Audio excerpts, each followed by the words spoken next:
Hello students, कसे आहात तुम्ही सगळे?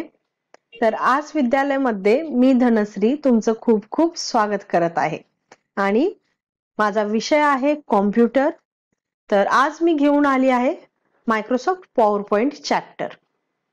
तर याआधी आपण ऑलरेडी पाहिलेलं की पॉवर पॉइंटचा उपयोग कोणकोणत्या क्षेत्रात कसा होतो.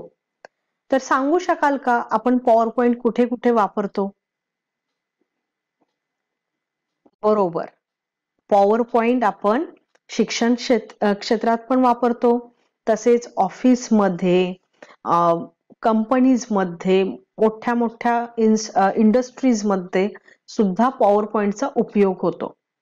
तर ऍक्च्युली तर पॉवर पॉइंटचा उपयोग आपला टॉपिक किंवा आपली कन्सेप्ट एक्सप्लेन करण्यासाठी होतो आणि शिवाय पॉवर पॉइंट मध्ये आपल्याला बरेचसे फीचर्स मिळतात.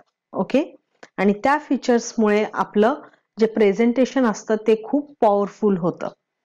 आणि आजकाल या मायक्रोसॉफ्ट पॉवर पॉइंटला आपण डिजिटल टूल असे म्हणतो आणि या डिजिटल टूलमुळे आपल्या बऱ्याचशा गोष्टी सोप्या झालेल्या आहेत. ज्या गोष्टी तर तुम्ही समजा नुसता सेमिनार घेतला आणि एक्सप्लेन केलं, तर तुम्ही एक्सप्लेन करत गेला तर तुमच्या बऱ्याचशा गोष्टी लोकांना समजत नाही. पण तुम्ही जर मायक्रोसॉफ्ट पॉवर पॉइंट यूज केलं तर तुम्ही तुमची जी गोष्ट आहे ती लोकांपर्यंत खूप चांगल्या पद्धतीने पोचवू शकता. त्यामुळं पॉवर पॉइंट आपण आपल्या आयडिया किंवा आपली कन्सेप्ट किंवा काहीही आपला जो टॉपिक असेल, प्रोजेक्ट असेल, ते एक्सप्लेन करण्यासाठी आपण चांगल्या पद्धतीने याचा उपयोग करू शकतो. ओके, चला तर पाहूया. याच्या आधी आपल्याला पॉवर पॉइंट ओपन करायचा आहे.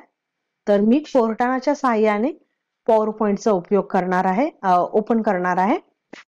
हे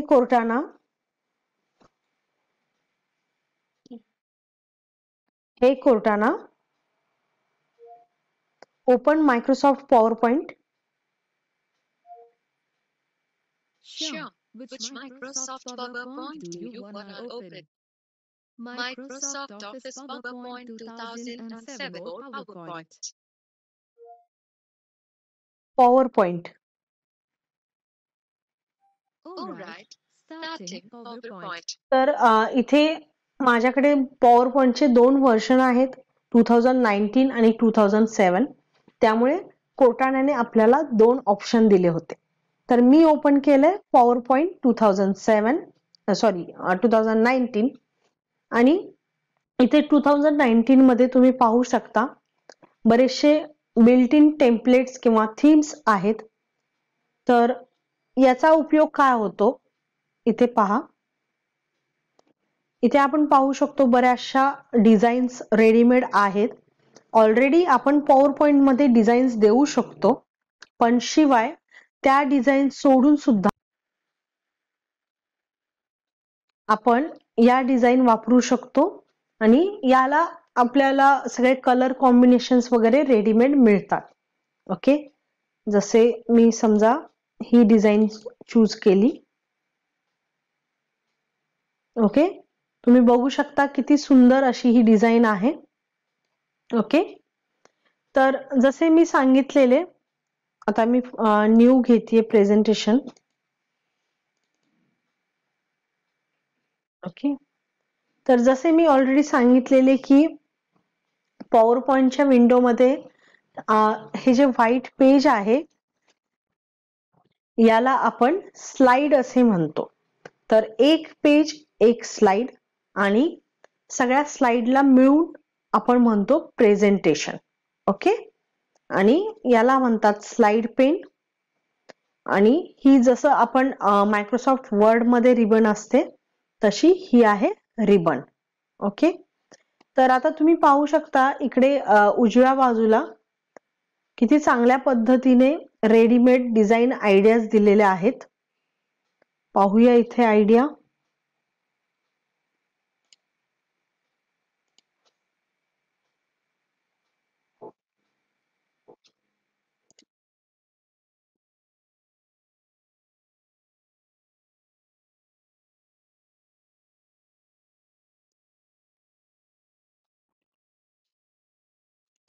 पाहू शकता अशा आयडियाज आपण डिझाईन आयडियाज इथून घेऊ शकतो. ओके, तर अशा पद्धतीने आपण तर इथे आपण पाहू शकतो हा व्हिडिओ आहे. तर या प्रकारे आपण असे व्हिडिओज इथे ऍड करू शकतो. हे रेडीमेड व्हिडिओज आहेत. ओके, आणि ही या बाकीचे जे टॅब्स आहेत, इन्सर्ट टॅब, डिझाईन टॅब आहे. ओके, तर ही जी डिझाईन आहे ही स्लाइडची डिझाईन असते. ओके,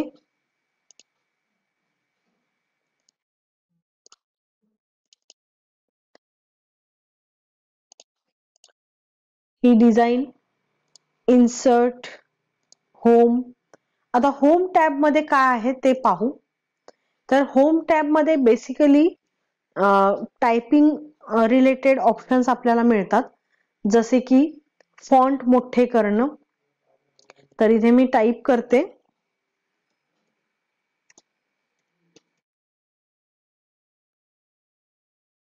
ओके, तर फर्स्ट होमचा फर्स्ट ग्रुप आहे क्लिपबोर्ड ग्रुप.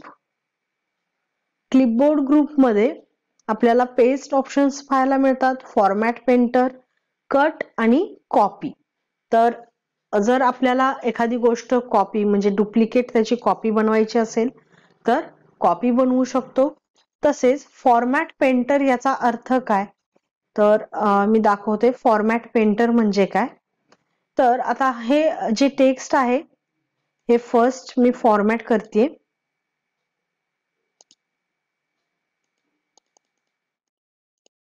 ओके,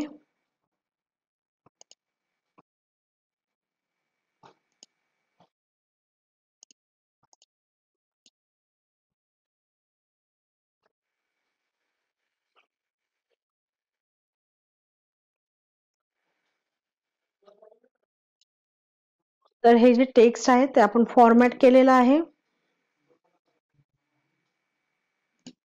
ओके, तर या टेक्स्टचं जे फॉर्मॅट आहे, समजा इथे जर दुसरी स्लाइड असेल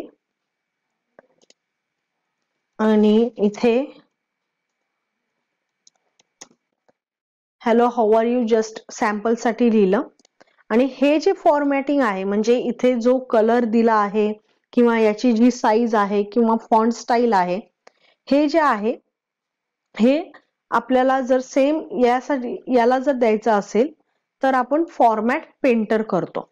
तर format painter is nothing but कॉपिंग formatting. म्हणजे आपण जसे नॉर्मल टेक्स्ट, पिक्चर, ऑब्जेक्ट कोणताही कॉपी पेस्ट करतो तसंच आपण नुसतं फॉर्मॅटिंग सुद्धा कॉपी पेस्ट करतो. ओके, जसे इथे आपण काही एक लेटर आपण सिलेक्ट करू आणि फॉर्मॅट पेंटर क्लिक करू. त्यानंतर इथे सिलेक्ट केलं तर तुम्ही पाहू शकता या ज्या दोन गोष्टी आहेत त्या सेम आहेत, म्हणजे same colour, same size, same font size. Okay, हे आपल्याला त्यावेळी उपयोगी पडतं ज्यावेळी समजा आपल्याला काहीतरी फॉर्मॅट करायचं आहे आणि ते जे फॉर्मॅटिंग आहे आपल्याला प्रत्येक गोष्ट माहिती नाही, की फॉर्मॅटिंग मध्ये बऱ्याचशा गोष्टी असतात. तर आपल्याला माहिती नाही की तो फॉन्ट कोणता आहे, साईज कोणती आहे. तर असे प्रत्येक गोष्ट वेगवेगळी सेट न करता आपण एकदम काय करू शकतो, फॉर्मॅटिंगला कॉपी करू शकतो. ओके, तर नेक्स्ट आपला ऑप्शन आहे. तसेच होम मध्ये आपल्याला पाहायला मिळते स्लाइड्स ग्रुप.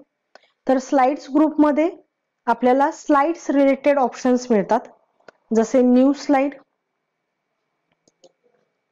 तर इथे न्यू स्लाइड विथ लेआउट सुद्धा आपल्याला मिळते. तर इथे वेगवेगळ्या 9 टाईपच्या लेआउट स्ट्रक्चर आपल्याला मिळतात. सेम हे जे लेआउट आहे, तर न्यू स्लाइड मध्ये टायटल आणि स्लाइड पाहिजे. टायटल स्लाइड किंवा टायटल अँड कंटेंट, म्हणजे टायटल साठी एक जागा बनवलेली असती आणि एक कंटेंट साठी. Then section header. ओके, अशा प्रकारची एक स्लाइड असते. आणि नेक्स्ट टू कंटेंट म्हणजे इथे काहीतरी हेडिंग देऊ शकतो, इकडे आपण पिक्चर ऍड करू शकतो, इथे टेक्स्ट किंवा टेबल चार्ट हे सगळं ऍड करू शकतो. शिवाय सेक्शन ऍड सेक्शन आपण इथे सेक्शन ऍड करू शकतो. ओके, तर अशा प्रकारे स्लाइड्स रिलेटेड ऑप्शन्स आपल्याला पाहायला मिळतात. तसेच फॉन्ट फॉन्ट डायलॉग बॉक्स आपण ऑलरेडी मायक्रोसॉफ्ट वर्ड मध्ये पाहिलेला आहे, जसे की बोल्ड, इटॅलिक. आता मला सांगू शकाल का की बोल्ड साठी आपण कोणती शॉर्टकट की वापरतो? बरोबर, बोल्ड साठी आपण CTRL Ctrl+B वापरतो, राईट. तसेच इटॅलिक साठी आपण Ctrl+I वापरतो आणि अंडरलाईन साठी Ctrl+U वापरतो. ओके, ह्या ज्या गोष्टी आहेत त्या ऑलमोस्ट सगळीकडे सेम शॉर्टकट कीज असतात. तसेच फॉन्ट स्टाईल इथून आपण चेंज करतो, font style and font size, then grow font, shrink font. आणि हा जो ऑप्शन आहे क्लिअर ऑल फॉर्मॅटिंग, तर याचा काय यूज असू शकतो? बरोबर, क्लिअर ऑल फॉर्मॅटिंग म्हणजे remove all formatting from the selection. म्हणजे तुम्ही जे सिलेक्शन केलेलं असेल त्यातून जेवढं फॉर्मॅटिंग असेल, लाईक कलर असू देत किंवा कोणतीही साईज असू देत, जसं हे जर मी सिलेक्ट केलं आणि क्लिअर फॉर्मॅटिंग केलं तर तुम्ही पाहू शकता फर्स्ट जे आपण टेक्स्ट जसं टाईप केलेलं ते टेक्स्ट तसंच आलं. ओके, तर हे आहे clear formatting. Then font colour. आता नेक्स्ट आहे पॅराग्राफ. पॅराग्राफ ग्रुपमध्ये same alignment, bullet list, numbered list, then line spacing या सगळ्या गोष्टी आपल्याला मिळतात.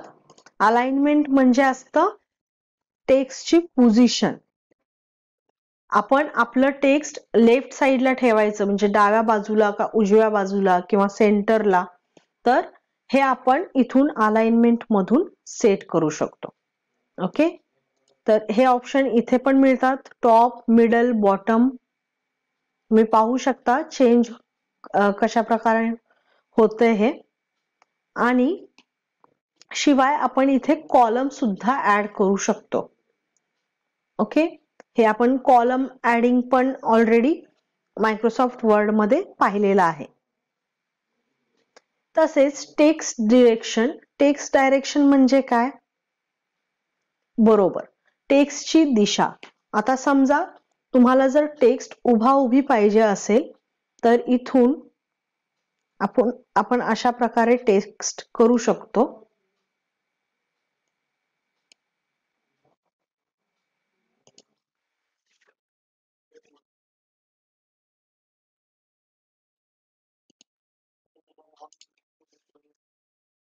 ओके, हे आहे आपलं टेक्स्ट. तर असे आपण टेक्स्टचं जे डायरेक्शन आहे ते बदलू शकतो. अशा पद्धतीने पण टेक्स्ट ठेवू शकता, रोटेट करू शकता. हॉरिझॉन्टल आपलं बाय डिफॉल्ट असतं. मोर ऑप्शन्स पाहू. तर इथे आपण टेक्स्ट फॉर्मॅट करू शकतो. हे आहे text formatting, shape option, shadow,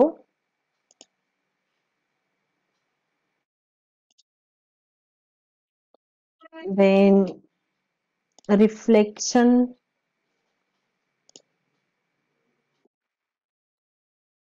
असे आपण रिफ्लेक्शन म्हणजे प्रतिबिंब देऊ शकतो आपल्या टेक्स्टचं.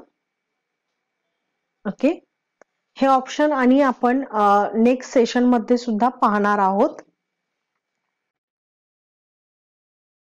तर आज आपण काय शिकलो? आज आपण पाहिलं की आपल्या पॉवर पॉइंट मध्ये होम टॅब मध्ये काय काय ऑप्शन आहेत.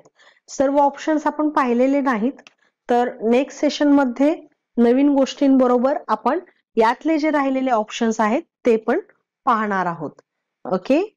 Thank you. Have a nice day. Bye bye all.